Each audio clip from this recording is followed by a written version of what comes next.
আমি চায়নার স্টারবাক্সে আছি। This is the Starbucks.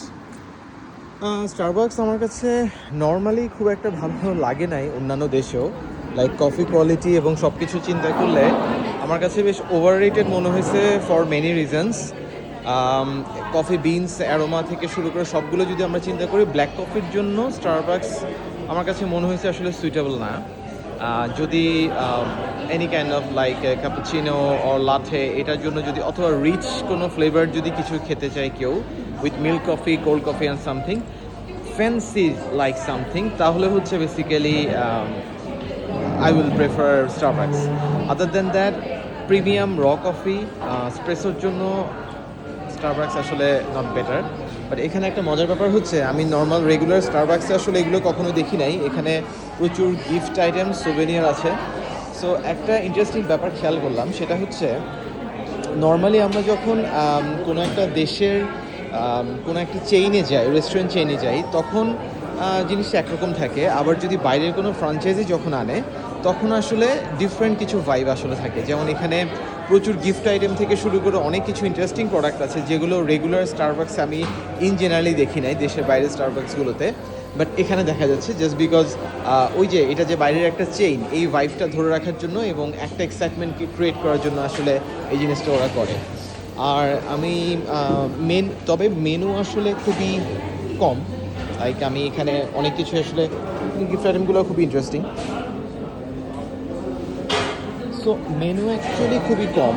Like এখানে খসান, চকলেট টার্ট, স্কোন, চিজ কেক এগুলোই আমি দেখতে পাচ্ছি।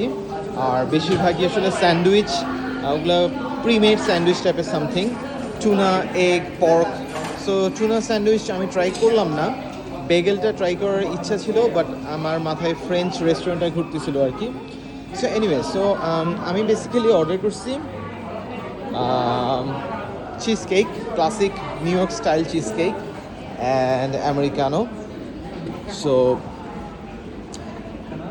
আমেরিকানো, ওই যে বললাম, ইন এসেন্স আমি খুব একটা এক্সপেকটেশন রাখতেছি না, বিকজ আমার কাছে অলওয়েজই মনে হয়েছে যে একটু ওভার রেটেড আর কি। আমার কাছে অন্যান্য জিনিসগুলো আসলে আরও বেটার লাগে নর্মালি চিন্তা করলে। ওকে, সো আর চিজ কেকেরটা আমি ঠিক জানি না আসলে টেস্টটা কেমন হবে। আমার কাছে ফ্রেঞ্চটা বেশ বেটার মনে হয়েছিল আর কি। আমি ছোটো করে ট্রাই করে দেখতে পারি।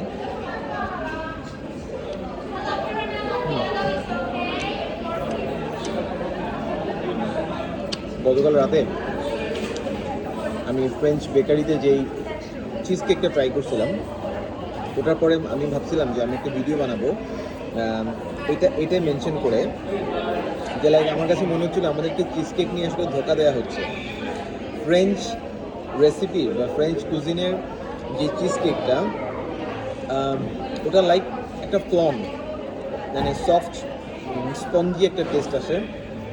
ইভেন আমি গাগা ক্যাফেতে যেই তিরামিসু কেকটা অর্ডার করছিলাম, তিরামিসু চিজ কেক, ওটাও কিন্তু বেশ সফটই ছিল।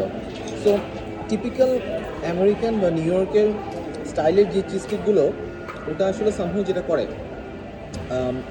একদমই যে লাস্ট পোর্শনে ব্রাউন কালার যেটা দেখা যাচ্ছে, ওটা বেশ হার্ড হয়ে যায়, নাম্বার ওয়ান। সেকেন্ড হচ্ছে মাঝের যে ইয়েলো মেইন যে চিজ কেকের পোর্শনটা, ওটাও হচ্ছে ইন এসেন্স একটু হার্ড থাকে। আর উপরে হচ্ছে ক্রিমটা থাকে। So it's fancy but not actually tasty, because real cheese cake is very smooth, খুবই স্মুথ হতে হয়। সো এখানে স্মুথনেসটা আসলে মিসিং। সো বাংলাদেশে কিন্তু এই কোয়ালিটিটা বেশ অ্যাভেলেবেল। সো অ্যাজ ইউজুয়াল স্টারবাক্সের আমার কাছে খুব একটা ভালো লাগতেছে না। এখানেও আমি অনেক জায়গায় ট্রাই করছি, but it's not good, it's very overrated. প্রাইসও কম্পারেটিভলি চিন্তা করলে একটু high definitely. Starbucks is okay, but আমি কখনোই রেকমেন্ড করবো না for coffee and everything. So cheese কেকটা রিয়েলি নট গুড। গতকালের চিজ কেকটা খাওয়ার পর আমি আসলে অন্য টাইপের ফ্যাসিনেশন ছিল। আমি আজকে সকালেও ভাবছিলাম যাবো ফ্রেঞ্চ কুজিনের যেটা আর কি, বাট সময় হয়নি। সো আমি ফোরশানে এসেছি, ফোরশানে স্টারবাক্সে, বাট সকাল থেকে কিছু খাই নাই। So that's why this is okay, but this is not actually good.